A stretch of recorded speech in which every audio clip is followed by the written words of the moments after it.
देखो अभी जो हम करने वाले हैं वो सैटेलाइट का मोशन हम पढ़ने वाले हैं। ठीक है, सैटेलाइट का किसके चारों तरफ, प्लेनेट के चारों तरफ। ठीक है, व्हाट इज सैटेलाइट?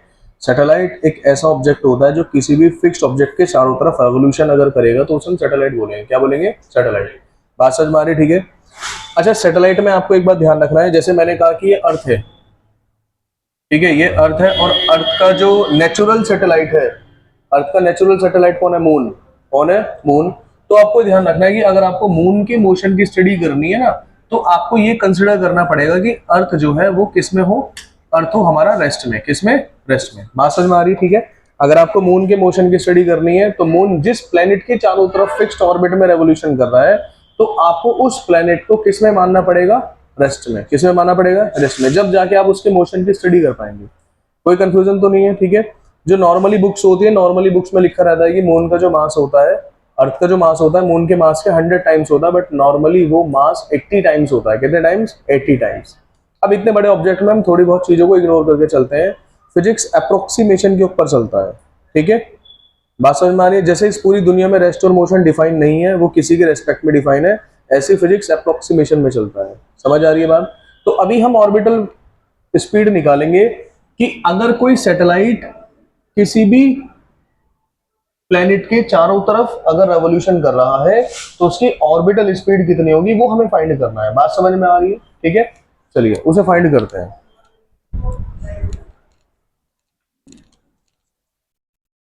तो हमने कंसिडर करा कि मेरे पास ये अर्थ है। मेरे पास क्या है?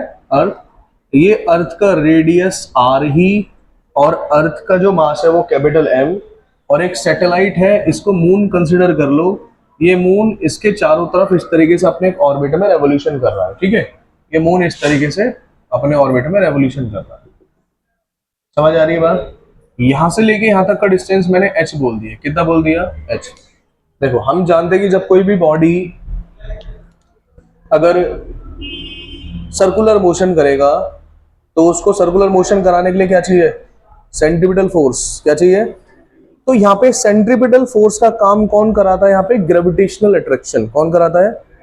बात समझ में आ रही है? भाई हम जानते हैं कि मून और अर्थ के बीच में ग्रेविटेशनल अट्रैक्शन होगा। वो जो ग्रेविटेशनल अट्रैक्शन है वो यहाँ पे सेंट्रीपिटल फोर्स की फॉर्म में आपको दिखाई देता है। किसकी फॉर्म में? Centripetal force. बात समझ में आ रही है?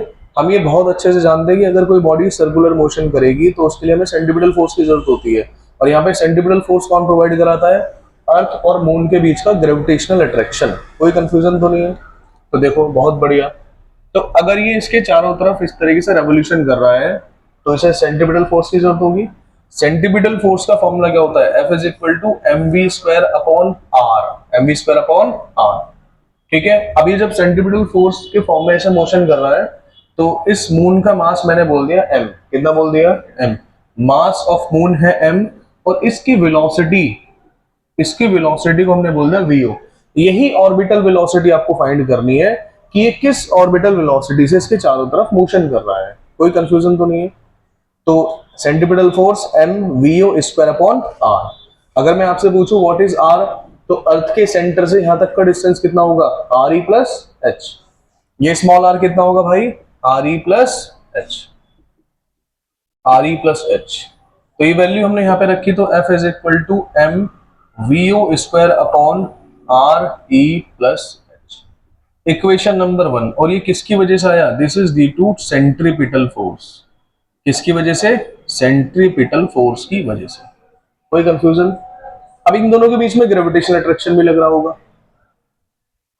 So gravitational attraction between moon and earth. Moon और अर्थ के बीच में ग्रेविटेशनल अट्रैक्शन कितना होगा? देखो फॉर्मूला क्या होता है? F is equal to G, first body का मास m, सेकंड बॉडी का मास कैपिटल M, दोनों के बीच में डिस्टेंस कितना? यहां से लेके यहां तक आर ई प्लस एच का whole square. Equation number 2।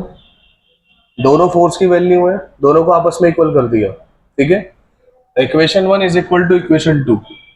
Equation 1 is equal to equation 2, यानी M V O square upon R E plus H is equal to G M capital M upon R E plus H का whole square. एक R E plus H की power से एक power cancel हो गई, small M से small M cancel हो गया, ठीक है। तो यहां से ऑर्बिटल वेलोसिटी कितनी आई, V U square is equal to G M upon R E plus H, और इधर स्क्वायर है तो इधर पूरे पे क्या आ जाएगा, रूट, यानी orbital velocity equal to G M upon R E plus H. This is the formula for orbital velocity, ठीक है। अभी कंप्लीट नहीं हुआ ये, नोट करो। तो ये बेटा हमारे पास ऑर्बिटल वेलोसिटी का फॉर्मूला है, जो फाइनल फॉर्मूला हमारे पास आया कितना, G M upon R E plus H, ठीक है। जी यहाँ पे ग्रेविटेशनल कांस्टेंट है, एम यहाँ पे अर्थ का मास है, किसका मास, ये ध्यान रखना, ऑर्बिटल वेलोसिटी में उसका मास आता है जिसके चारों तरफ बॉडी रेवोल्यूशन कर रही होती है, ठीक है, ना कि उस बॉडी का मास जो कर रहा है, ठीक है। नीचे R E radius of earth और एच अर्थ की सरफेस से उस ऑब्जेक्ट तक का डिस्टेंस, बात समझ में आ रही, ठीक है। अच्छा, हम यहाँ पे ये भी बोल सकते हैं, देखो small G equal to capital G M upon R square, यही तो फॉर्मूला होता है। तो यहाँ से मैं क्या कर सकता हूँ, यहाँ से मैं जीएम की वैल्यू निकाल सकता हूँ, तो GM is equal to small G R E square बोल सकता हूँ मैं, यहाँ पे इसकी वैल्यू यहाँ पे मेंशन करो। तो orbital velocity we can also say that V equal to GM की जगह क्या है, जी आर ई स्क्वायर, तो G upon R E plus H. अगर मैं आर ई स्क्वायर यहाँ मेंशन करूंगा तो एक आर ई बाहर आ जाएगा ना, तो आर ई बाहर निकालिए, सिंपल। आप ये भी मेंशन कर सकते हैं ऑर्बिटल वेलोसिटी, ठीक है। और इसकी एक कंडीशन है, अगर मैं आपसे कहूं कि जो ऑब्जेक्ट है जो चारों तरफ रेवोल्यूशन कराएगा, सैटेलाइट बहुत क्लोज है प्लेनेट के, भाई अर्थ का रेडियस कितना है 6400 किलोमीटर, मैं कह रहा हूं अर्थ के सरफेस से सैटेलाइट जो है 500 किलोमीटर दूर है, या फिर मैंने कहा 100 किलोमीटर दूर है, तो 100 तो 6400 के कंपैरिजन में बहुत कम हो गया, बात समझ में आ रही है। तो हमने कहा केस है ये, केस बोल दो या कंडीशन बोल दो, इफ सैटेलाइट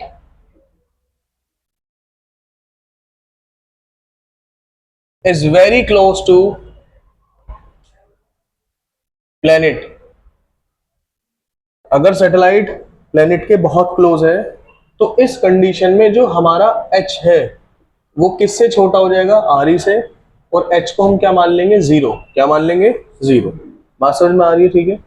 तो ये जो फॉर्मूला है हमारा, ये फॉर्मूला क्या बन जाएगा, so V O is equal to, ये फॉर्मूला इसकी बात कर रहा हूं, V O is equal to root G M upon R E, H तो जीरो हो गया भाई, इसके कंपैरिजन में इसे नेग्लेक्ट कर दिया, तो जीएम अपॉन आर ई, जीएम अपॉन आर ई। और वही सेम हम जानते हैं कि जीएम किसके इक्वल होता है, आर ई स्क्वायर के, किसके इक्वल, आर ई स्क्वायर रखो, तो V O is equal to root G R E square upon R E से आर ई कट, तो orbital velocity equal to root G R E, ये condition है।